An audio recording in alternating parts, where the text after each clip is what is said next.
Welcome to the Deal Champs podcast. I'm your co-host, Strat Daddy, Mr. Stratton Brown. We have the master of hair, Jason Pritchard, the OG of real estate, Mr. Matt Larson, and happy birthday to Captain America, Dean Rogers. He's not here. He's spending some time with his family, but happy birthday, Dino. Today, we have an awesome guest on today, one of the most genuine people I've ever met, and I just want to put this in perspective for everybody who doesn't know Matt. I met Matt, what was it, Matt, like 4 years ago? Yeah, about 4 years. Yeah. I went to a dinner with him, and then I went to a mastermind with him and some of the biggest people in the real estate space. Matt was the only person there who gave me the time of day, and I spent like a day and a half with him of just like driving around, talking about business and everything else. Got to go to a dinner with them. Me and Mitch, actually, that's where I met Mitch Pomeroy, and where I met Pace. That dinner was actually a fire dinner, by the way, Matt. A lot of heavy hitters there. Yeah. But yeah, so that's the type of person Matt is. He gave me the time of day when I was just getting into the game, making a little bit of money, opened up everything to me. He's like, hey, here's how I do everything. So, Matt, give us a quick intro about you. Well, thanks for having me. First of all, I always enjoy doing this stuff, but I've been actually today is kind of a unique day for me. I've been in real estate for 18 years. I did my very first deal in 3 days, November 10th, but in 2005. So my 18th anniversary is 3 days from now. But November 7th, 2008, I left my job and went full-time real estate at a time when, the world was coming to an end. The Great Depression was was the last time that we saw anything like we saw in 2008. So I quit at a time when the market wasn't good for a lot of people. I made a fortune during the last downturn, but I got started 18 years ago. I had no experience. I wasn't born an entrepreneur. I didn't have any family that ever went to college. I went to college for one semester. After that semester, they told me you can't come back. But I don't know how deep you want me to go on that type of stuff, but literally never even bought a house for myself to live in when I bought my first property. So let's go. Yeah, give us the condensed version, Matt. I think people are interested in knowing. I think it's easy for even us. I was telling you how much I've admired all the stuff that you've done since I've gotten into the business. So somebody brand new, they come across Matt Larson, they see everything that he's doing on his social media page, they hear all these big numbers, and they have to think like, dude, there's no way I'm ever going to do this. So I think it's insightful for some people to go all the way back to that 2007 version of Matt and just give us the condensed version of some of the things that you're struggling with, and then we'll go through the rest. Yeah. So, I mean, everybody has a reason maybe why they decide to go down the entrepreneurial path. For me, it was a girl. I was in a 4-year relationship with a girl. I started dating her when I was 26, and at 30 years old, she broke up with me. And she called me one day and just said, I want to break up. And I said, why? And I was head over heels in love with this girl. I mean, it was like one of those things that just once in a lifetime type thing. And I said, why? And she said, why? I want to date somebody with status, somebody that makes money. And at that point in time, I'd never thought about, I didn't know you could make money. This is before social media. This is a long time ago, guys. And I started thinking, man, I just got to make money. And at that point in my life, I grew up very poor. My dad always said, if you want to make more money, work overtime. If you want to make more money, cash in your vacation. And every time I asked about somebody that had money, or we drove by a really nice house, and I asked him, how do they afford it? He always said they inherited the money. So I didn't really know how to make money. I'd never heard about self-help books. Never had read a book on self-help or money making. Didn't even know it existed. Didn't know that section in the library or the bookstore existed. And one day I'm heartbroken. I'm stressed out of my mind. And all I can think about is how to make money. And I was up late one night. I lived in a 300 square foot apartment at that time. 18 years ago, I was in a 300 square foot apartment. My rent was $275 a month. And I was up late one night. I see an infomercial come on, and there's this guy on TV. He's doing these deals. The deals are popping up in the background. I made 37,000 on this one, 42 on that. So I'm watching this, and he's a young guy, and he's saying you can do it without money. And I'm thinking, this is me. I can do this. So I'm living in a tiny apartment, And I call my landlord and I'm like, I think I'm going to get into real estate. He's like, you will never make it. You are a renter. And I'd never made any money. I had a lot of credit card debt at that time. I had $700 in my bank account, which I thought was a lot of money. But I buy the books, I get them, I read them cover to cover, and study them. I did my very first deal 30 days later, and I did another deal 30 days after that, and I did 12 deals in my first year. And my second year, I did 10 deals. I'm working full time, 60 hours a week during this whole first 3 years. And I set a goal. So on November 5th, 2008 or 2005, I did my very first deal. November 10th, 2005, I did my first deal. I set a goal that day to be done with my job in 3 years. So I wrote this goal down on a 3x5 card. I put it over I taped it onto the wall above my light switch in my bedroom. And every morning I'd get up, I'd flip on the switch and see that. And I'd go to work for 10 hours. And then I get off work and I have to go do my real estate stuff. And I did that for I set a goal. So it was a 3-year goal. I wanted to be done in 3 years. And the thing I didn't know is in 2005, the market was insane. I mean, houses were going up faster than they ever gone. Anybody you talk to said, this is never going to end. This run will never end. It's going to go to the moon. And 3 years later, I didn't know that we'd be in the worst depression since the Great Depression. So, but I set that goal to be done in 3 years, which, and I ended up calling my boss on November 7th, 2008, 15 years ago today. Wow. And I said, hey, I'm calling to give you my 2 weeks notice, but I prefer today would be my last day. So that was it. That was my last day. But at that time, I'd probably done around 40-ish deals in that first 3 years working full time. But then after that, now I have all my time back. We're in an opportunity where everybody's getting crushed. People are, getting unemployed, layoffs, bankruptcies, foreclosures everywhere. And in the next 12 months, I did over 50 deals. The 12 months after that, I did over 100 deals. And by 2013, I had $1 million cash in the bank. I was making $1.8 million a year, net $1 million paid on my taxes, and I had 450 houses in my portfolio. Holy smokes, dude! So I mean, there's that in five-year period. So much to unpack there. I don't even know where to start. I'm just going to throw a couple of thoughts out. So I feel like, what did it feel like, Matt, after? I mean, you can read the tagline for the interview. It's from factory worker to showing Tony Robbins how to flip houses. So you come from the background of a factory worker, blue collar background. I've heard your story. Dad instilled this work ethic into you, right? Mm-hmm. How difficult was it from you to walk away from that job, or was it difficult at all? I know you had set the goal, so it was front of mind and you had been thinking about it, but the day that you left, was there hesitation? Was there worry? Was there self-doubt, or did you just go all scared to death? Scared to death. Everybody was telling me you're going bankrupt. You're stupid. Yeah. Like nobody's quitting their job right now. Everybody's like clinging to job security because everybody so I had all these people telling me you're not going to make it. And I was scared, but that fear drove me to go do what I needed to do. And so I was a machine shop worker. At 19 years old, my dad, I basically needed a job, and there was a machine shop because I went to college for a semester. They said, you can't come back because my grade point average was a 0.7. They're like, you're going to ruin our college stats. So they kicked me out. I go back home. My dad says, you got to get a job. So I worked in a machine shop basically my entire adult life at this point. And so when I quit when I called and said, hey, I want this to be my last day, I was very scared. But I was also, I think I just wanted the goal. I just, I wanted to, you get the right why and you figure out what it is that drives you.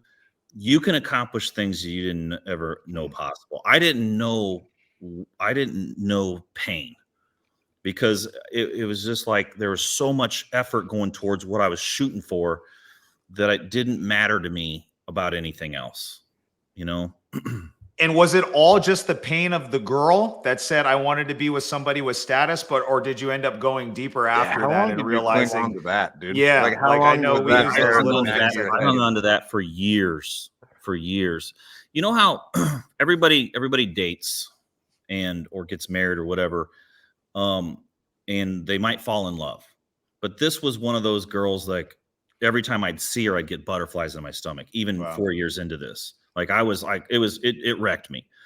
But that, and a lot of people, look at what bad things happened to them, but that had to happen for me to become the person I was supposed to become in life. Yeah. And so I did hang on to it for years, but one day I woke up and I was just like, I just stopped thinking about it, but it was cool. I didn't need to sleep. It didn't matter about sleep. I didn't care how hard I had to work. It didn't matter if I had to get up at 3 and work until midnight. None of it mattered to me. Only one thing mattered, and that was accomplishing the goal that I set out to do. When I got into real estate in 2005, after read these books, I sold everything I owned, which I wasn't a lot. So I sold all my furniture. I sold my TV. I had a 4-wheeler. I sold that. I had a motorcycle, and motorcycle riding was like my thing. That was what I did every day. I'd get off of work. I'd get on my motorcycle. I'd go ride. That was the thing I liked to do. I sold that. I sold my truck. I bought an old beat up Ford Taurus. And then that's what I drove really throughout the 3 years that, I was really building my business before 2008. Yeah. I drove a beat up car. I had girls that, say, you're never going to date anybody. Nobody's going to get in that car with you. Like I didn't care about any of it. Didn't care what people thought of me. I had one goal, and that's it. And that's what I ran towards. And sometimes it was a very difficult time because I'm learning real estate. You don't have the advantages you have now. Yeah. You don't have Facebook groups. You don't have mentors you can reach out to. I knew nobody in real estate, nobody. So I couldn't ask people. It was just me by myself running the roads, trying to learn the business. So I couldn't ask mentors. I just didn't know anybody. It was just, I didn't even know other people that was doing real estate. And I found one guy. I remember I ran into some people. And you guys might know Andy Salee, and Andrew Salee. You guys probably, you might not see him. Really good dude, very popular. I can introduce you guys. But I remember a lot of people watching will know who Andrew is. He's starting to make some movies. He's doing big things. Anyway, I went to high school with Andy. We call him on social media is Andrew, but we call him Andy. And I went to high school with him.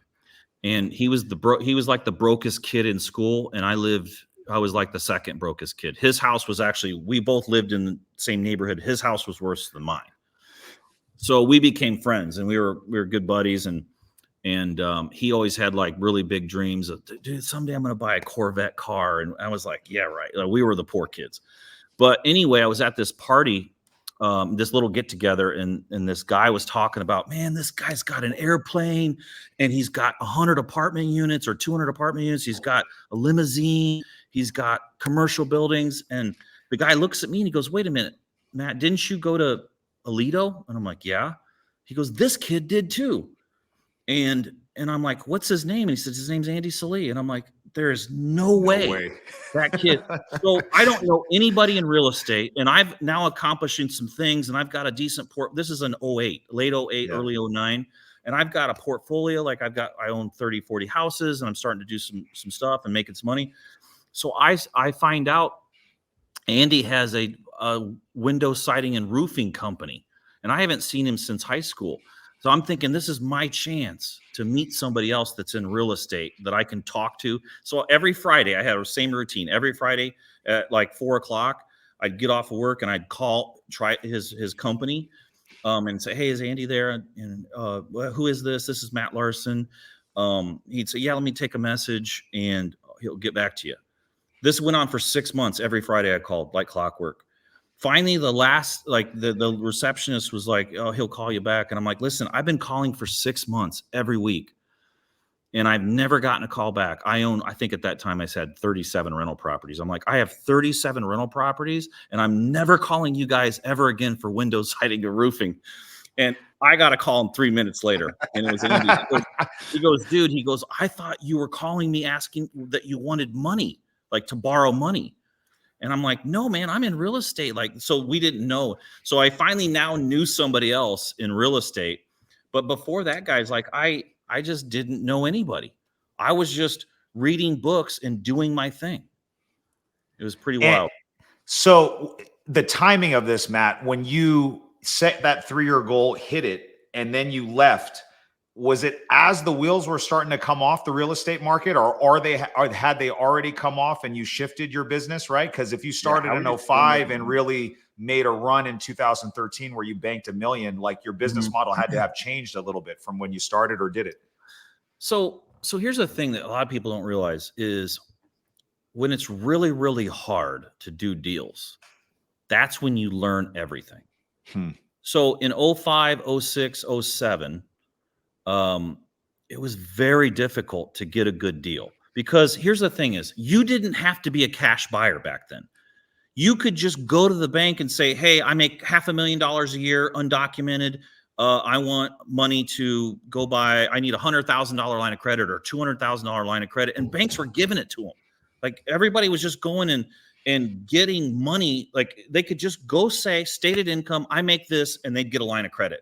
I didn't know you could do that, right? I wasn't educated with that, but I was trying to buy houses. And so before real estate, I paid full price for cars. I didn't know how to negotiate. Like if I went to a car dealership and I was going to buy a car, whatever the sticker price was, I was too afraid. I was too afraid to offer less.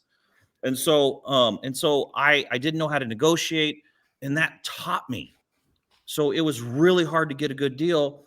And I got good at marketing. I got good on the phone with sellers. I was watching shows like this is a true story. Like I was watching Pawn Stars, the TV show, to learn how to negotiate. I didn't take a professional sales training course until after I'd done 2,000 deals. That is so wild, dude. That is crazy. Learn how to negotiate watching Pawn Stars. That's something new. Yeah. All right, bud. Awesome. Can't do it. Sorry, but I can't do it. It's such a great show to learn. It's such a great show to learn how to negotiate and walk away. Yeah. But I got good at negotiating. And so what happens is this: when it's really hard, it's really competitive in the marketplace. That's the skills that create your ability to be amazing. It's kind of like there's an old saying, a good sailor is never made on calm seas. Yeah. Like the tougher it is, that's when most people quit. But if you stick it out, you're going to create skills that can't be produced on calm seas. And so by 08, I was good at this stuff. I was good at negotiating. I was good at marketing and getting leads. And so when 08 hit, it was easy. It was easy because now I've got all these skills. I've got all my time back. Wow. And when the market crashed, everybody scattered. I held tight. I was scared, but I still held tight. And I just started making, like, it was just all my marketing 10x'd without doing more. So imagine in a really tight market and you're doing marketing, a certain number of sellers are going to respond, but they don't care if they respond to you or the next guy because they're getting hit with 40 directions. But when the market goes down, they're not getting hit with anything. So now you're doing marketing, everybody else is gone, and they're calling you, and you can name your price. And if they can go to that price, you get it. So the difference is I started paying 20 cents, 10 cents, 15 cents, 30 cents on the dollar for great properties. And still in downturns, you still properties values stay, like they're going to get hit, but they stay decent, right? They're not like a stock that can go to a penny. Yeah. And so it just got easy. And then I was very diligent with my money. I bought good properties with lots of equity, and I would just go to the bank. So here's how I multiplied like exponentially. Was now I've got cash flow through my rental properties. Everything stayed rented. I have equity and tons of it. And I've proven that I can buy at a big discount. So I started going to the banks in 2009 and saying, hey, here's what I have. I'm doing fix and flips. I'm doing wholesaling. So I'm bringing in income. Plus I have my rentals and I'm wanting to massively expand. So I started going to the banks and I was calling banks every single day. If one bank said no, I called the next bank. If they said no, I called the next bank. I had a yellow book in my front seat of my Taurus. And when I was in that car, I was making calls to bankers. And I eventually got a few banks that would just give me all the money for buy the house and the rehab. And then it was just, and I had contractors coming out of my ears because nobody else is hiring. Yeah. One particular contractor that quit me in 2007, he had 13 guys. He called me in 2007 and he says, we're quitting. We've got something else we're going to do. He called me back in early 2009 and said, I've called over 100 people. And they all said they all told me no, they didn't have any work and that I needed to call you. Wow. So prices of materials went down. Price of labor plummeted. I got more contractors than I know what to work with. And I've got unlimited bank financing to buy as many houses as I want. And so it just went from a portfolio of 40 houses to 450 in 5 years, plus tons of wholesaling, tons of fix and flips all at the same time. So my income was throttled, but my equity and net worth was growing quickly too. So I think I first got tuned into you, Matt, from, I think it was the Real Estate Disruptors podcast when the Disruptors first came out. I remember seeing you on there. Mm-hmm. There's a couple stories that pop in my head from that episode that I want to ask you about, but specifically what you're saying right now, you went through this like spike in growth, right? Mm-hmm. And when you're fix and flip heavy, which our business is similar to that, right? That creates a lot of like operational drag. At least that's been my experience, right? Trying to just keep up with cash management, managing contractors, managing, all of those things. How did you deal with that? Because I remember when I first got turned on to you, you guys had, warehouses where you had all your materials systematized and you had your own dumpsters and you had like all of these things that, for me, when I was in that growth stage, and we're still going through it now, dude, it's still hard to like manage all that stuff. So how did you learn to navigate all that? So you have to have, if you're going to be running a lot of rehabs, and we were cranking out, 60, 80, we always had 60, 80 rehabs going at any one time. I had 3 to 5 project managers. So one project manager can manage, really a superstar can manage 20 projects, and that's I require them to go to every project every day. But I would say, on average, one project manager can manage 10 to 12. So I had about 5 project managers, and I spent like $100,000 to build out my Podio system to manage rehabs. So you have to have a really good software system to manage the rehabs that you have. And it's daily communication. And I mean, you got to watch, but I was spending $250,000 a week, $1 million a month on just labor and just the labor and materials.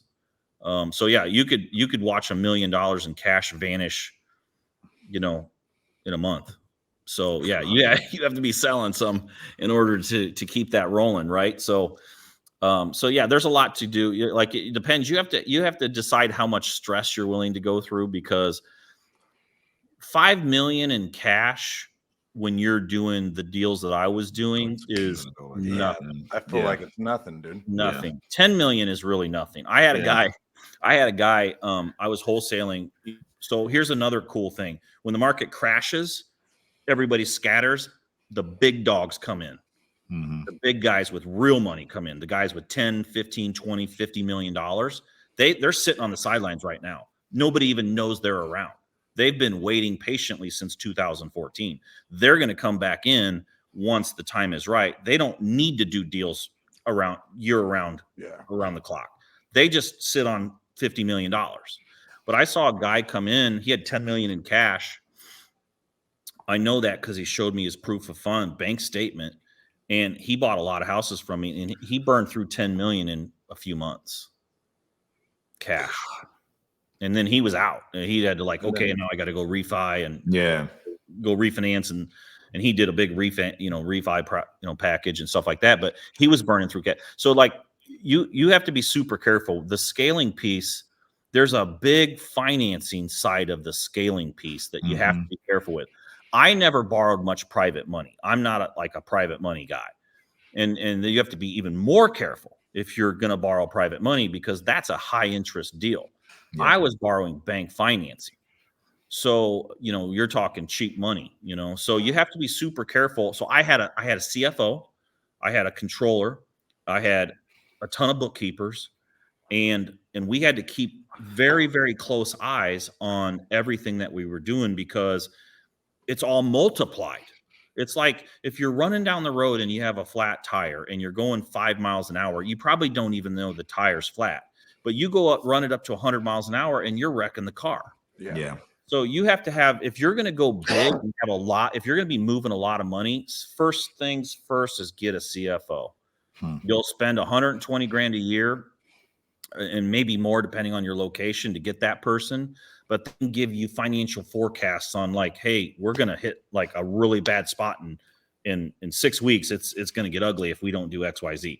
So it's important to do some of that stuff and have that, but you're running a real business moving millions of dollars, so you've got to be pretty smart on that stuff. And I'm not good at, like, that's not my strength. So you have to find people that it is and hire them. What's your unique ability, Matt? I would say my unique ability is, I'm pretty good at taking something that's very complicated and make it easy to understand. And so I could assemble a team, and they didn't maybe not have a lot of experience in real estate, but I could teach them their job in a very quick time frame. And then they would get really good at their job. So I'm good at the teaching piece, teaching people how to take something complicated and make it easy. When you were going on this run, Matt, you said by 2013, how many rentals did you have? Was that when you had eclipsed the 400 mark or something around there? Yeah, 450 rental properties, not doors. We're talking actual properties, right? Houses, Yeah. duplexes, triplexes, quadplexes, small apartment buildings. So one of the things, there was a story I remember telling on the Disruptors podcast that you had a property manager, and I believe that she went rogue on you, and that was a big learning lesson. Yeah. So that was something for me that really stuck. I felt the pain just kind of listening to you kind of rehash that story on that thing. Can you share just a little bit about what happened with that and just kind of how you overcame that? Because that's a huge pill to swallow for somebody that got to your space and then has somebody betray you like that. Yeah. So September 22nd, 2015, I'll never forget the day. I was living in Arizona. All my rental properties were in Iowa, the Iowa market. And I was communicating back and forth with my property manager because I hadn't gotten my rents in 2 months. And I kept, here's how they get you. Let me just teach you guys how they get you. So they're supposed to pay me my rent. Now this is 450 houses. Okay. So we've got, if you just want to do easy math, take it times 1,000 per property. Just say $1,000 rent per property. That's how much rent was coming in, per month. So that's 450,000. So I hadn't got my rents for the first month. And then she told me, it's like, well, I'm going to give him the first week of next month. And then that turned into, hey, we're a little behind on bookkeeping. We'll get you the next week. And then it was just kept pushing off a week. I go 2 weeks. I'm 900,000 short, not counting security deposits. So plus security deposits, plus my rental maintenance reserves.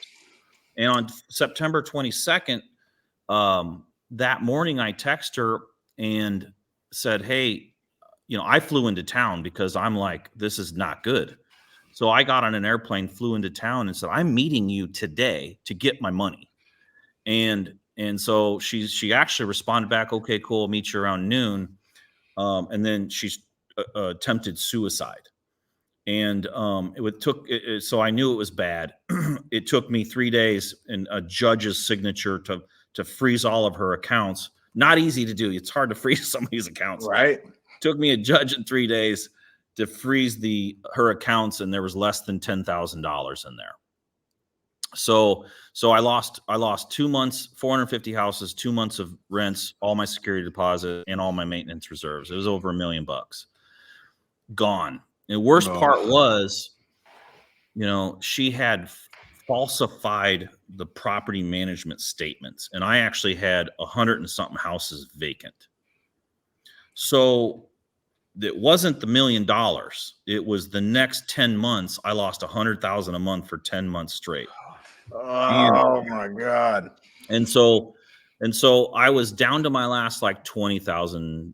I had spent the last, 5 years like with just massive cash reserves. We're talking, now remember guys, I'm in my 30s at this time and I was an idiot. So don't do what I'm telling you to do. But if I wanted to go out, I lived in Old Town Scottsdale. I could go to the W. I was doing bottle service on a regular basis, $5,000, $10,000 nights. I was buying a Rolex every other day, every other week, 20,000, 30,000, 50,000. It didn't matter. And I could go out and spend $10,000 on bottle service, go pay cash for a car, and buy a Rolex for 25 grand and still stick $15,000 in cash in my savings account. I mean, I was making a ton of cash. And then all of a sudden, 2015, I get that money stolen, and then I take $100,000 loss for 10 months straight, plus trying to rehab these 100 houses. Yeah. Oh my God, dude. And I'm down to $20,000. I'm like, I sat down with my team. I remember the day I'm sitting in my conference room and I told them, I'm like, I'm out. This thing's ending. I'm done. Yeah. And I literally broke down and cried in front of my team, because at that point in 2015, I'd been in the game for 10 years and I had put unlimited amount of hours into my business. And I'm like, I'm out, but I don't give up. I'm going to fight until the end. And somehow, some way, I sold another house, put together 40 grand, 50 grand, got me in through another week, sold a few more, got me through another week.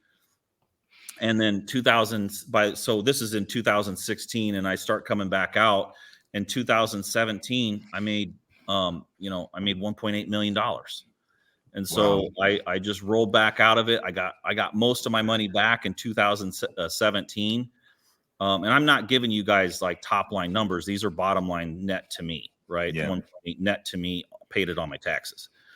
And so I just sold a bunch of houses and got back in the game. Then I bought my warehouse, built my mini Lowe's, bought a dumpster company, and just rolled, just got my confidence back and came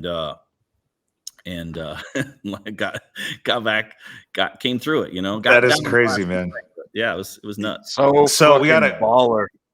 Dude, what a story, bro. That's such a run. And I think everybody who's been listening to this has this same question. How do we prevent that from happening, right? So like, I know you said this is how they get you guys, right? But like when you have management, I think sometimes you get in this space. We still self-manage almost all of our properties, right? Because I've always been worried about that. But like, what do you do to prevent that from happening? Was it a combination of just being too fast and loose in the lifestyle that you're living plus easy money coming in? Was there insight that you can give?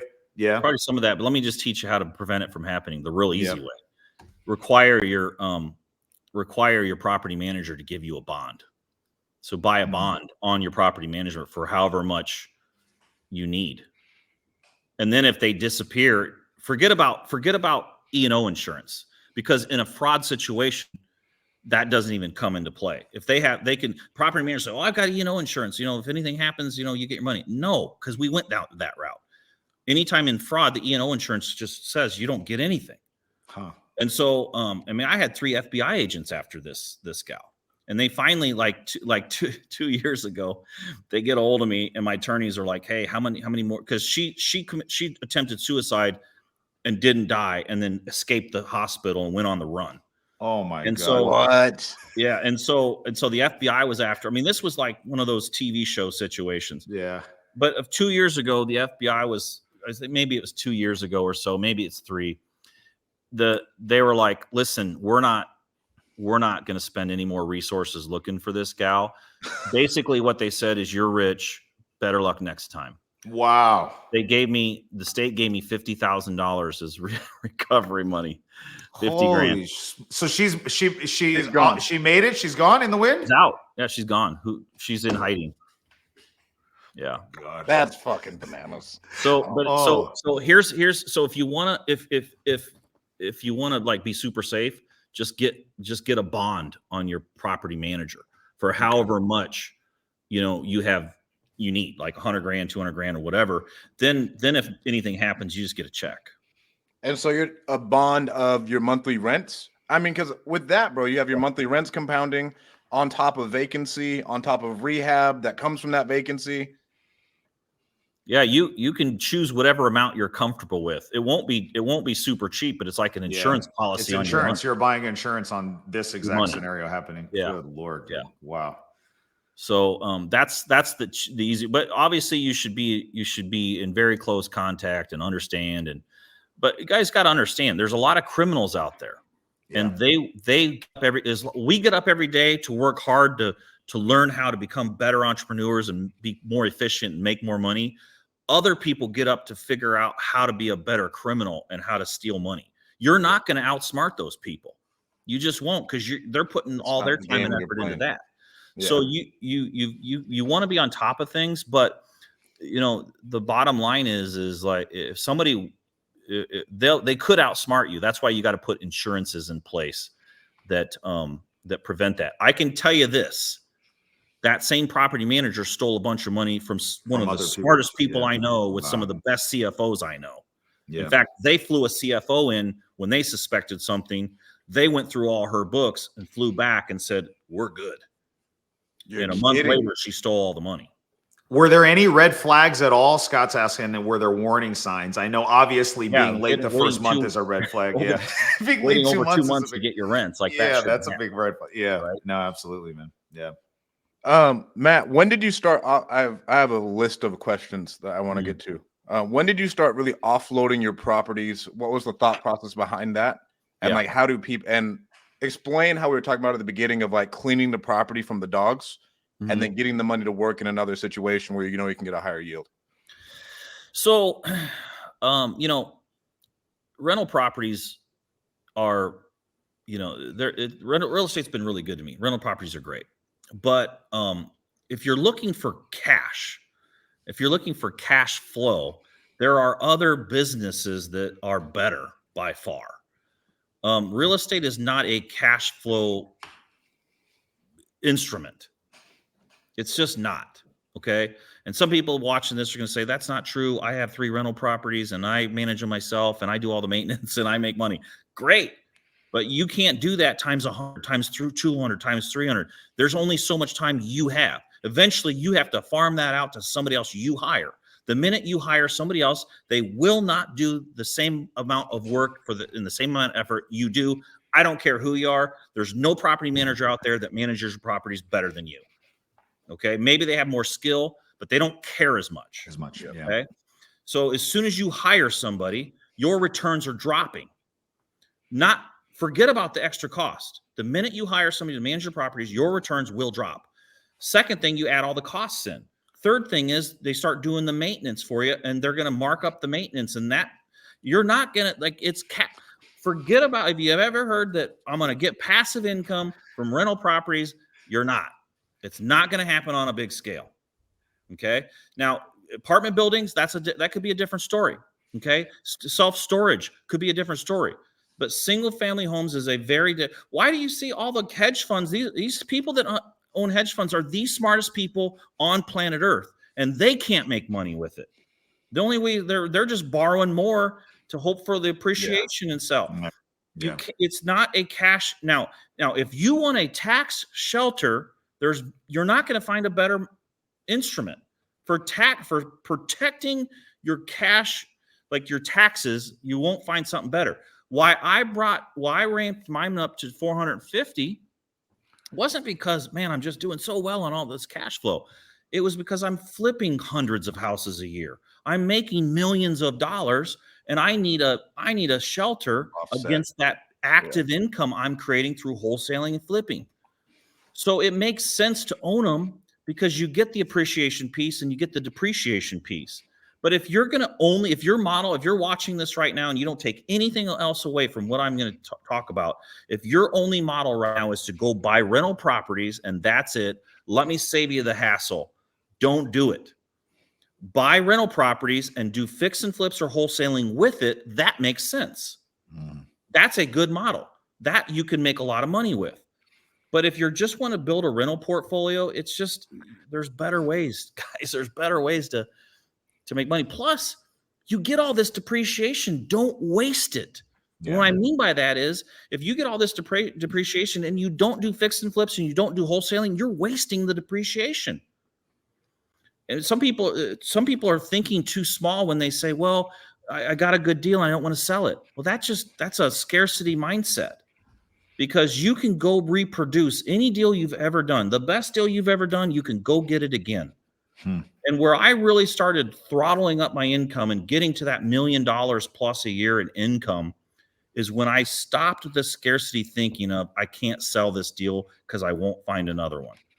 Get up in the morning and say, I can get the best deal every morning if I decide to.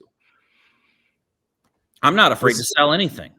Was that a function of just learning the game, Matt, and doing so many deals and realizing these opportunities are abundant? Or was it like internal work that you did? I know you've done a lot of stuff with Graciosi and Tony Robbins. So was it like unlocking some things like internally within you to get to that space? Or how did you come to that realization?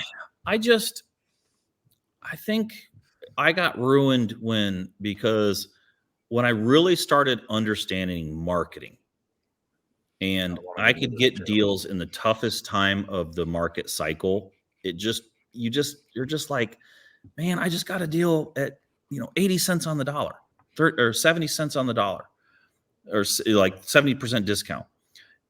And all of a sudden it's like, wait a minute. A few days later, I got another one of those opportunities. And then a few days, then you wake up, you realize it does not matter where we're at in the cycle. I can always get a good deal if I understand marketing and sales. If I understand, if I'm good at those two things, then that's it. The only difference, let me just help everybody understand something. The only difference between the guy doing 1 deal a month and 50 deals a month is the guy doing 50 deals a month has more marketing spend and a bigger sales team. Yep. That's it. That's the how to scale, guys. Like, if you want to know how to scale, that's it. If you want to do more deals, add more marketing spend, get a better sales team, or add to your sales team and make offers, tons and tons. The more offers you make, the more that comes out the other side. That's just the math. That's scaling. Now, if you're doing fix and flips or rental properties, you have to scale your internal team as well, because there's actually real work that needs to be done after the close. Wholesaling, there's not a lot going on there. That's why now, as I've gotten older, I'm 48 now. I don't do as many fix and flips or rental properties as I used to, because it's a very difficult business to scale without my involvement. I don't want to be 60 years old still involved in my rental property business. But wholesaling is a totally scalable business that you can even step out of and not have to do a ton of work into it. In my own wholesaling business, I haven't been on the phone with a seller in like 8 years. I haven't told my team what to offer on a house in like 5 years. I haven't told my team what to sell a house for in years. The leads come in, they get just, so what we do is we do marketing. Leads come. Once those leads come in, we determine it as a good lead or bad lead.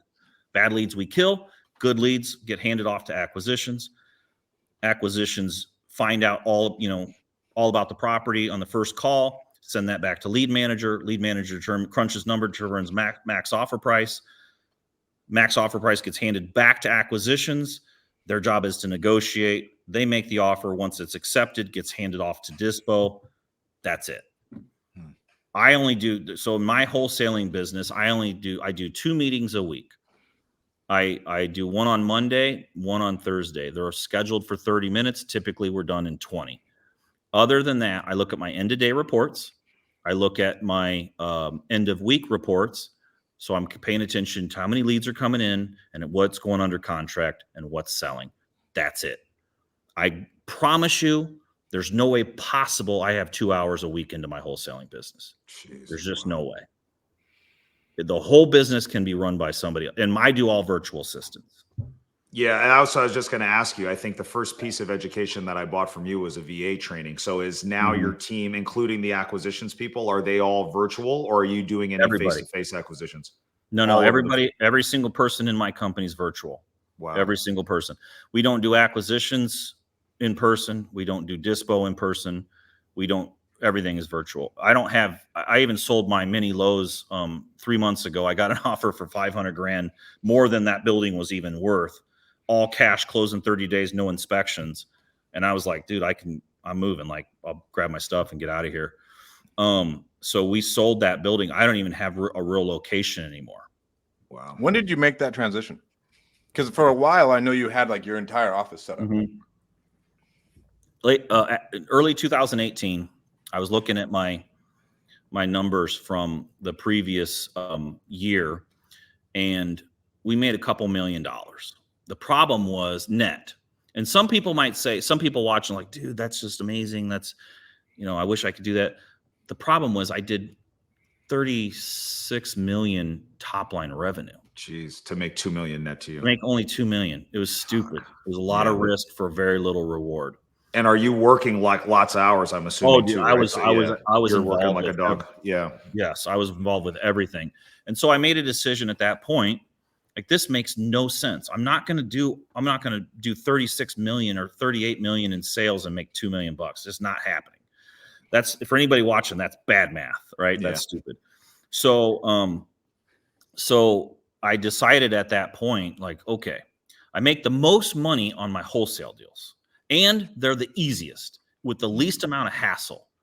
Let's see. And so on one side, I got wholesale deals. I make all this money with very little effort, very easy to scale. On this side, I have all this effort and all this risk, and I'm borrowing money, and it takes time, and deals deals fall through at the last minute. Now I got to resell it, and I'm making a whole bunch of risk, very little reward. Easy decision. Let's start wholesaling and stop doing the other stuff. Now, we still do fix and flips, and I still do some rental properties, but not to the scale I was, because it's just easier to do wholesaling. A lot of people think that wholesaling is a beginner strategy. It's everybody, the people making all the money are wholesalers. Those are the guys making all the money. Well, especially now, I feel like flipping is quite a bit of exposure in certain markets. Like Fresno, I think it's still popping. Like, we have no inventory. But in certain markets, dudes lost their ass over the last couple of years. Yeah. Yeah. And I still like, listen, we list a house for fix and flip. It sells fast. Typically, most of them sell in a week right now. But it's like, okay, I could wholesale this deal and make X, or I could fix and flip it and make X times 3 in 3 months. I'm going to take the money today, because now I have to sign loan documents or whatever. And I'm not doing that. I'm not going to do that. And guys, like, let me just explain something. Like, I'm just a little bit further down the road. Not my style and strategy might not fit a lot of people. It's easier to create profit with lower skill sets in fix and flip than it is wholesaling. In wholesaling, there's very little risk, but it takes skill. You have to take a property that you buy and negotiate a discount and resell it to somebody else in the same time frame for a higher price. That's why the guys that are making all the money in rental properties and fix and flip are probably the best wholesalers, because they really understand values and creating equity fast. And so they can take that money, or they can take that skill and transfer it into anything. Real quick, with your portfolio, did you experience like massive cash flow swings in that thing too? Because I've heard single families, at a point, there's so much maintenance and vacancy that comes up to where you'll just like, okay, there's no profit. And then 1 month there will be, but it'd be like massive swings. Oh, big time. Because think about this for a second. So imagine you have 400, 500 rental properties. Okay. Think about this. You have 400 or 500 rentals, and you've had those for years. Do the math on how many go vacant per month. Yeah. When leases expire. Okay. You've got 40 houses a month going vacant, constantly turning, expiration, but you're still buying 40 to 50 per month. Yeah. So you've got 100 properties vacant all the time. God. All the time. Oh my God. Do the math on that. Yeah. So you if you don't have a big enough base of always rented houses and you're buying more and some more go vacant, I mean, it could crush you. The cash flow could crush you. And that's what happened during 08 to a lot of the guys that were going so fast and had a decent sized portfolio. They just got eaten up because all of a sudden now they can't sell anything. So they're not bringing in the cash. Cover that vacancy. They got the vacancies going with it. So it's just like, it's something to think about. Like I have a high tolerance for risk, and it was to have 100 properties vacant at any given time. That was normal for me for 5 years, just because of the volume we were doing. But you've got to have a good cash. You got to have a lot of cash on hand, and you have to have a very streamlined process to resell these houses. One of the biggest things so I can remember, I remember the day, like, I think it was in 2011. I was living in downtown Chicago at Trump Tower, and Dean Graziosi called me, and we were talking. It was later at night, and this is in 2011. And I maybe had he called me, and we were talking over BS, and Dean's Dean has a lot of cash, he's a cash guy. And so he's like, how much money you got how much do you have in your savings account? And I was like, I don't know. I got quite a bit, like 70 grand or something like that. And he's like, his response was, "You are stupid." He said, you're going to get crushed. Oh man. And he's like, you need to get to $1 million, like, fast. I'm like, and you know what? I argued with him. I'm like, no, because if you read Rich Dad, Poor Dad, it says cash flow. And it says cash is trash, and you got to have assets, not cash. He's like, you're stupid. You're gonna get crushed. So within 12 months, I had $1 million in cash. I listened to him, and that saved me in a lot of time frames. Yeah. Can you expand at all about just how the relationship with Graziosi and Robbins, how it started, what it turned into? I mean, I think obviously you see those guys and you see the platforms that they have. And I mean, you had to have just, learned a ton, man. So any insight or nuggets that you can share from those relationships would be really cool. Yeah, it was really cool. So, first of all, let me just back up and tell a quick story. The infomercial I watched was Dean's infomercial, and I bought his books. And 3 years later, he had a contest. And it was called a Send Me Away contest. And the whole purpose behind it is he's going to send you away to a vacation for the winter. And this is back before these. He sent his top, 50 or 100 students that had submitted deals, because back then it's like, if you did a deal, you submit it. And he sent the top 50 or 100 students these little cameras, these little flip cameras. And he's like, go to your properties and go in front of them and do a 2 or 3 minute video of how you bought it, how much you made, and all this. And this video is still on YouTube, the one I submitted. And I'll never forget, it was a Sunday. I gotten this camera in the mail, and my buddy Paul, I was talking to my buddy Paul, and I had a 7-hour drive to drive back to Metro Detroit. And it was 6 o'clock at night. It's a 7-hour drive, and you lose an hour on the way there because the time zone changes. And I had to work the next day. And so I was telling Paul, I was like, man, I got this thing in the mail, and they want me to do this video. And I'm so tired. I just don't think I can do it. And he's like, he talked me into it. He's like, come on, you got to do it. Come on, I'll help you. So we drove around to 15 or 18 of my properties, and he held the camera, and I just told a little bit about it, and I submitted it in. I've never won a contest in my life. I'm thinking this is a total waste of time. It took an hour to do. And I'm going to lose an hour extra sleep because I have to be up early the next day. And so he talked me into it. I sent it in, and I got contacted that, hey, you're in the top 20. And then they contacted me a week later. Hey, we've narrowed it down to the top 5. And I'm still not thinking it's that big of a deal. And finally they call me like, you won the contest. Your video submission won. You get a free vacation to Mexico, blah, blah, blah. First class. I never been in first class in my life, all this stuff. So they call me to book my travel. Dean's team calls me to book my travel. And they're like, okay, so when do you want to go? You can you get a whole week. And I'm like, I don't know. Like, I'll think about it. Let me get back to you. And then another month goes by and they call me like, hey, we want to book this trip for you. And I'm like, man, I've never been on a vacation in my life. I don't even know what I'm missing because I've never been on a vacation. So I'm like, I don't know. I'll think about it. So this goes on for 6 months and they call me every month to book this thing. And then finally,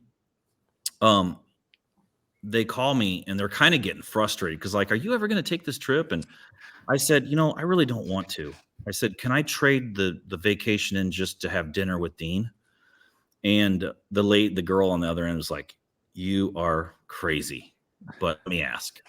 So she asks and he agrees. Wow. So I fly to Oceans Club in Scottsdale, Arizona. And guys, I want you guys to understand something at this point. I haven't bought any new clothes in 4 years. I'm wearing old Levi jeans. I'm wearing a cotton polo that was completely faded. I got old shoes on with tattered laces. I haven't spent any money. This is like an 09. I haven't bought anything. I put every penny back into my real estate. So I show up at the Oceans Club. There's Lamborghinis, which I've never seen at this point in my life, and Ferraris at the front door. And I walk in and I realize I've made a mistake. I'm like, maybe I should get myself into.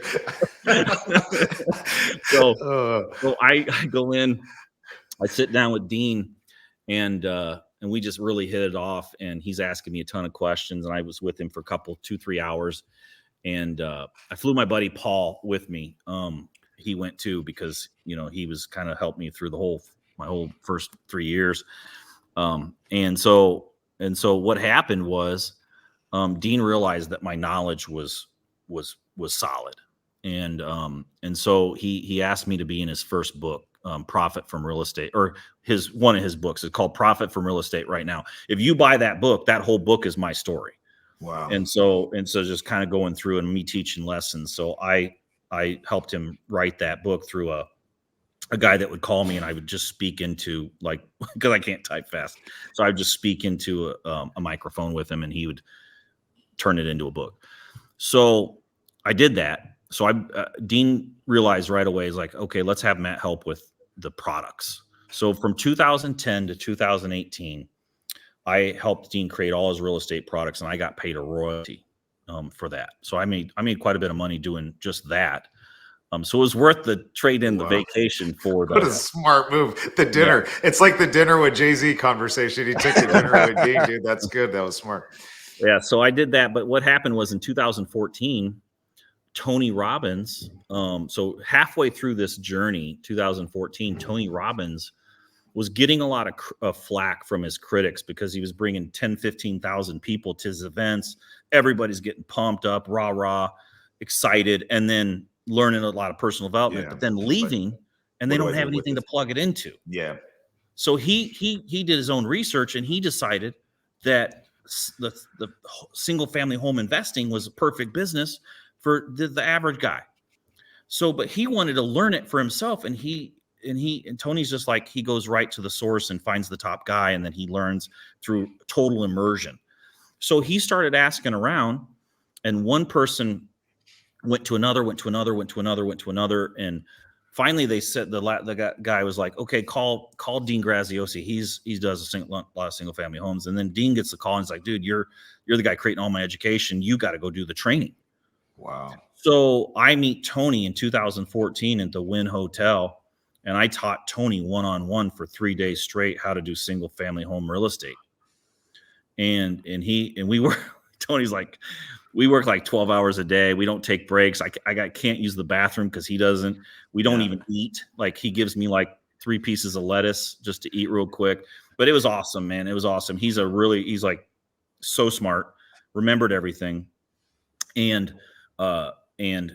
just never looked at his phone once. Never. I mean, he is total immersion. So it was awesome. So I got a chance to work with Tony directly. Not too many people can say they taught Tony Robbins like he's their student. So it was cool to do, and he's a really cool guy. Like anything, however you think he is behind the curtain, he's really the real deal. He's awesome. So then that started Dean and Tony's relationship. And so they started working together from there, and I got to speak at a few of Tony's events on stage, and that was cool too. But that's kind of how that all started. Wow. So real quick before we lose you, I want to be respectful of your time. What are your thoughts on the current economy and what do you think is really going to happen? You know, everybody likes to predict, like, you know, what's going to happen. I've been right a few times, but I've been wrong a lot too. We all kind of think we have a pulse on what's going to happen. I think personally, so I say all that because whatever I tell you could be wrong. Just take it. But I think in the next year or two, it's going to get ugly. I think it'll get ugly. I think there's going to be blood in the streets, and there's going to be a lot of opportunity. Now, for the people that are scared, you should go hide. For the people that want to make a ton of money, you should be ready. And you don't get ready when it happens. You get ready before it happens. Get your marketing on point. Understand how to talk to sellers and negotiate. Understand how to leverage your time with your team, and start getting the money lined up before you need it, whether that be through banks, private lenders, whatever. If you're just going to wholesale, you don't necessarily have to worry about that. But if you're ready to go when that happens, you basically crush down a decade into a couple of years. And so you can make up for a lot of lost time. If you've had a bad last couple of years, you can get it all back times 10. So I think it's gonna drop. It won't matter to the people that are ready. It'll just be easier. You'll spend less money on marketing to get more leads. You'll have sellers, instead of sellers saying, "Hey, I want double for my property," they're gonna beg you to buy it. Literally beg you on the phone. Please buy my house. That's how the conversations change. Wow. Bro, thank you so much for coming on, Matt. What's some parting words you have for the audience? Parting words, keep learning. This showing up to training like this and podcasts like this is really good use of your time. Everybody's busy, and there's a lot of distractions out there. Everybody that's on here right now could be doing something different, but the people that show up, that's the people who get rewarded. Keep learning. I still pay for training. I pay a ton of money every year for masterminds. I'm not going to explain what I paid a 22-year-old kid a few $1,000 2 weeks ago to learn a specific thing that I want to learn outside of real estate. I'm always like paying for training. I always want to invest. Benjamin Franklin said, "He who invests his purse into his mind can never be robbed." So put your money into yourself. That's the greatest investment you could do. And for those of you guys who don't believe him, Matt is one of my favorite marketers in the space right now. And he's gone from nothing, like no marketing experience, to building a behemoth of a company over the last couple of years. Yeah. So he practices what he preaches. Mm-hmm. I appreciate that. Of course. Thank you so much for tuning in, guys. And don't forget to hit like and subscribe. Thank you, guys. We'll talk to you guys next week. Thanks, Matt. Thanks See you for guys. having me.